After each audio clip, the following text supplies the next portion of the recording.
السلام علیکم ورحمۃ اللہ وبرکاتہ۔ تو کیسے ہیں پیارے پیارے بچوں؟ آج آپ کے لیے میں لائی ہوں ایک اور سبق آموز کہانی جو کہ ہے پیاسا کوا۔ کہانی پیاسا کوا۔ ایک دفعہ کا ذکر ہے کہ ایک کوے کو سخت پیاس لگی ہوئی تھی۔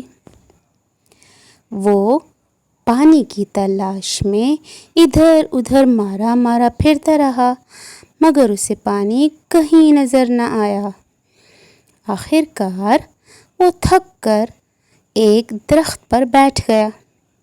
اچانک اس کی نظر ایک گھڑے پر پڑی۔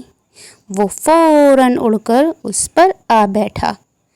کوے نے پانی پینے کی کوشش کی، لیکن گھڑے میں پانی بہت تھوڑا تھا۔